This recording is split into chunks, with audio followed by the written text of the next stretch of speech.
Agora eu vou explicar para você como que você usa could e qual a diferença entre can e could. Uma diferença assim que vai mudar a sua vida de compreensão no inglês. Vem para a lousa e se liga nesse material aqui. Tá aqui o could. O que o could faz na frase? Quando você encontrar uma frase com could, ele pode estar passando 4 ideias diferentes. Ele pode estar passando a ideia de permissão, de probabilidade, de favor ou de habilidade. Tá bem? Talvez você pense assim, ué, mas essas 4 ideias que você acabou de descrever não são as mesmas ideias que o can poderia passar? Sim, são. Isso é muito doido. Palavras como can, como could, como may, como might, os modal verbs, elas têm essa flexibilidade de várias palavras podem ser usadas para a mesma coisa. Por acaso, o could pode ser utilizado exatamente para as mesmas coisas que o can. Tá? E não tem diferença em nenhuma delas, exceto habilidade. Eu vou te dar uma dica do can e do could de habilidade, mas antes vamos por ordem, tá bom? Então, no grosso, na maioria das vezes, tanto faz can e could. Em quase toda frase, tanto faz can e could, exceto quando você estiver falando do que alguém consegue fazer. Já vou explicar para você. Vamos olhar as outras 3 antes, tá bom? Vamos olhar essas 3 aqui. Permissão, probabilidade e favor. Se eu chego para alguém e falo assim, ó, could I use your cell phone? Eu tô pedindo aqui uma permissão. Né? Eu posso usar seu celular? Tô pedindo permissão para usar o celular da pessoa. Talvez até um favor também. Aqui ficou meio, né? O sentido dá pra gente discordar aqui. Mas de um jeito, permissão, ou de outro, favor, o could encaixou direitinho. Você traduziria essa frase do jeito que você achar que tá certo. Eu posso usar seu celular, ou poderia usar seu celular. Você não vai se preocupar com a ideia de que can é pode, could é poderia, que isso aí é perda de tempo. Os dois são os dois na hora de traduzir. Can pode ser pode ou poderia, e could pode ser o pode ou poderia na hora de traduzir. Isso realmente não importa. Aqui, então, nessa primeira frase, você tem um exemplo do could sendo usado para permissão ou até mesmo para favor. Agora, na segunda frase, olha essa frase aqui, ó. This dish could be served at our wedding. Esse prato poderia ser servido no nosso casamento.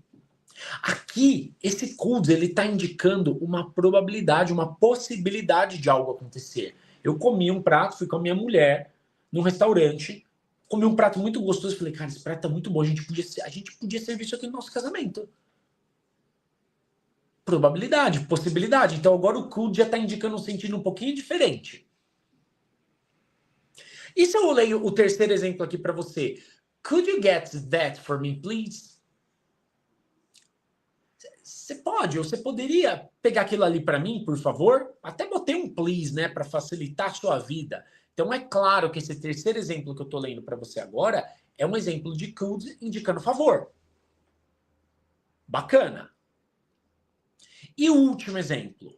O último exemplo eu estou dizendo assim, ó. I could do a cartwheel when I was a child. E eu imagino que quando eu li esse pedaço, você falou, nossa, o que é isso? Calma que eu já vou te explicar.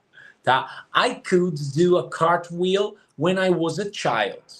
Eu conseguia, eu era capaz de, eu tinha a habilidade de do a cartwheel, virar estrelinha, sabe? Põe as mãos no chão, passa os pés por cima e pousa os pés do outro lado. Fazer estrelinha, coisa que criança faz pra caramba. Eu conseguia, eu era capaz de, eu tinha a habilidade de fazer uma estrelinha quando eu era criança. Então, to do a cartwheel é fazer estrelinha, virar uma estrelinha. Eu conseguia fazer isso quando eu era criança. Eu estou descrevendo uma habilidade no passado. E é aí que eu vou te dar uma dica de ouro. Qual é a diferença de can e could? A única diferença que importa de can e could é no habilidade. Quando você estiver lidando com permissão, probabilidade ou favor, tanto faz usar can e could, não se preocupe com tradução, não se preocupe com aquela babaquice de formal e informal, nada disso importa.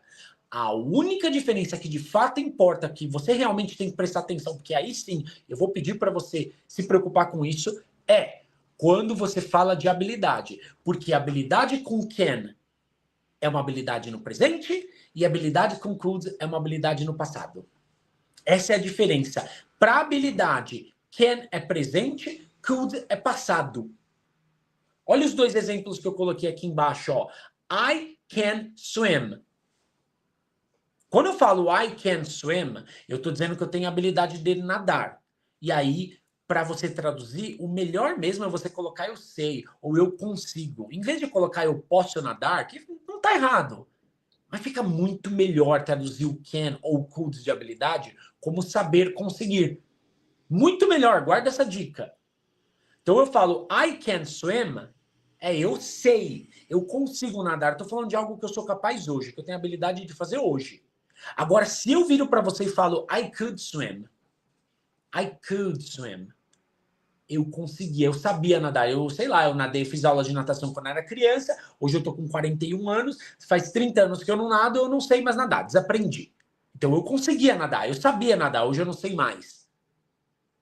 Olha, tanto esse exemplo que eu coloquei aqui em cima, eu ainda fiz questão de colocar when I was a child, para deixar claro que a habilidade de virar estrelinha desse exemplo aqui é uma habilidade que existia no passado. Se eu falar para você I can do a cartwheel, aí eu tô falando que eu consigo virar estrelinha. Agora, se eu falar I could do a cartwheel para indicar que eu sou capaz de, eu tô falando de virar estrelinha no passado. Eu já não consigo mais. Fiquei velho. Lombar de ancião não me permite mais. É mentira, eu consigo virar estrelinha sim. Ok? Com isso aqui, agora você sabe direitinho como que você usa o could e qual é a única diferença que importa entre could e can.